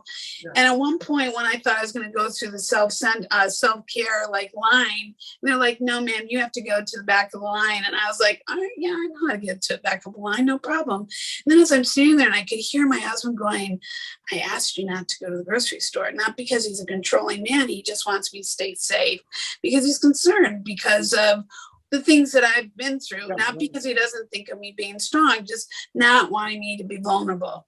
Well, I mean, the thing is, back then, people just didn't know back then. No. What the survivability rate was, like how severe it was going to be, or anything, you know. So yeah, it was terrifying. Did you get it? No, fuck no. No, I'm tested all the time because what we have to go through in the entertainment industry, we are considered first responders, which is obnoxious. I'm not gonna lie. It's obnoxious. Yeah. But as somebody who does have a medical background, I am also thankful that they've been so, I mean, look at, it asked me to do a makeup behind a shield and double masks and glasses and all that stuff is very stressful. Around a bunch of strangers that you don't know what they're doing and where they're going when you're really playing it safe and you're doing all the right things, then to be exposed to a lot of, but at the same time, you know, like yourselves, your gym being shut down. I have a studio where I do private clients. It was closed and open, closed and open. So my multiple streams of income, there was no pivot, boom, pivot, boom. My pivot literally was after the country shut down. I went, oh, I can see the writing on the wall here. And I had actually been developing a lifestyle brand for myself after my second bout of cancer. And I was ready to launch it when my mom got sick and put it on the shelf. And so when the country shut down, my accountant even said, are you going to launch your brand? And I said, you know, I want to launch my brand, but here's the bottom line. I see the writing on the wall and I don't want to come up against distribution issues, money locked up, all the things. Well, here we are 2 years later. And I said this was going to take at least 2 years and people didn't want to hear it. And so I, like you, had to pivot.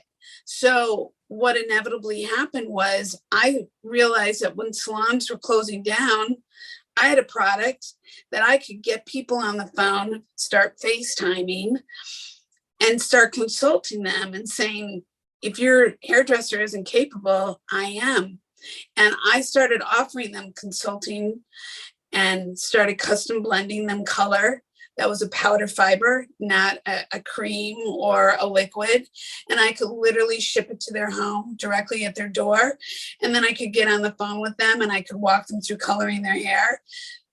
Trust me, people do not want to be doing this, but if they're desperate, they'll do it. That was my first pivot. I led a meditation group for abundance and I did this.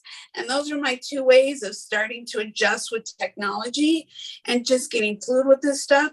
And then my athleisure brand came along and I started doing that. And all these things started developing my doing this. And then I invested like $30,000 in education with some of the biggest, best people who are doing, you know, they talk about your multiple stages. I don't mean stages like in life. I mean stages and platforms that you can be on developing your business and being out there.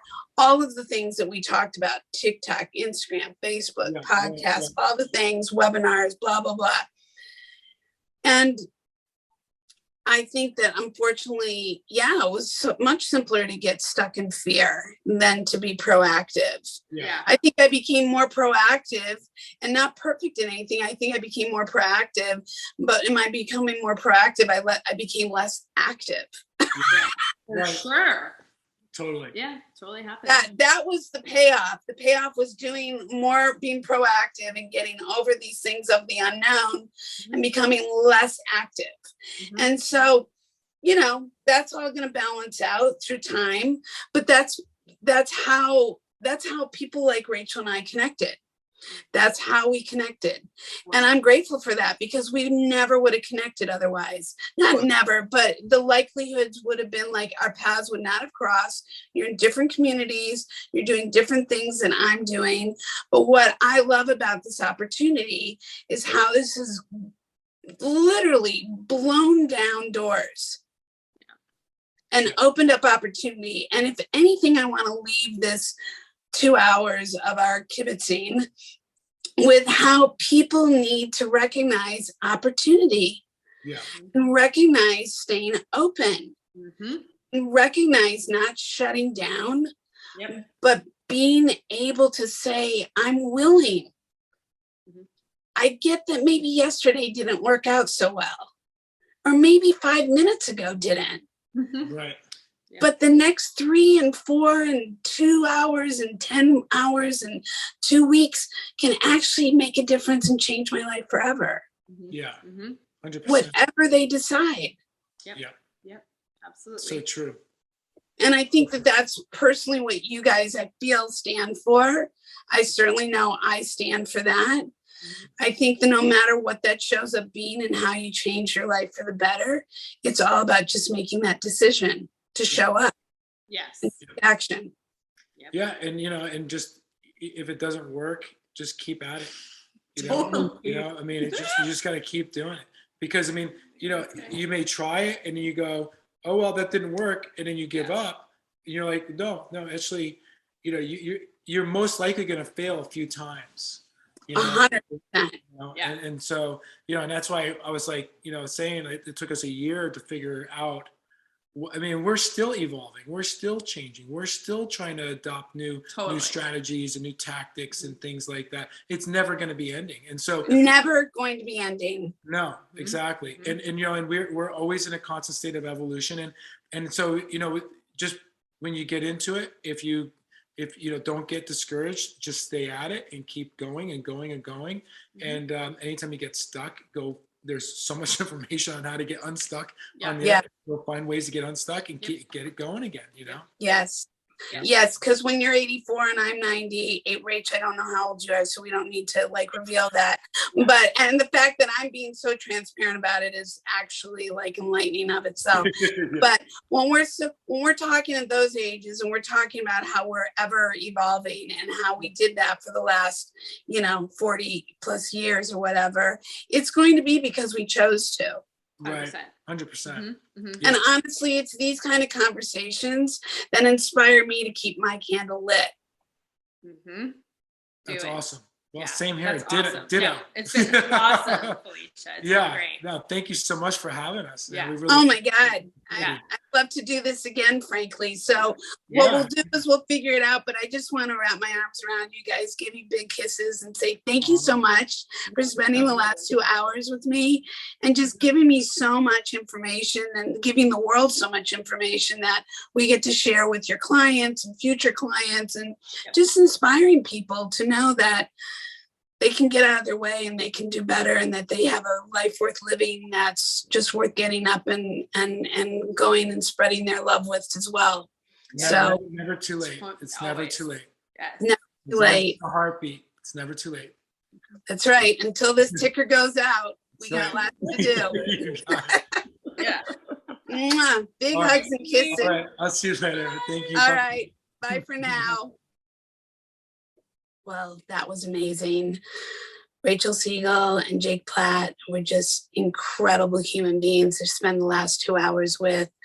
I have so much to say regarding just showing up and just loving on yourself and being there for yourself. And if things aren't the way you want them to be, then being willing to take a different road or just turn a little differently, and being able to just say, I love myself and I'm worthwhile to be of a presence that you matter.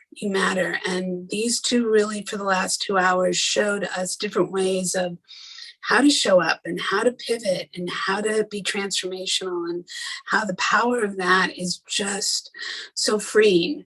So I hope that you enjoyed these last 2 hours, that life is worth living and that life is worth showing up for, and you're worth showing up for, and be willing to just be open to flowing and be willing to show up for yourself and in turn show up for others, because the power of that is infinite. So much love to you. Thank you so much for your time. Bye for now.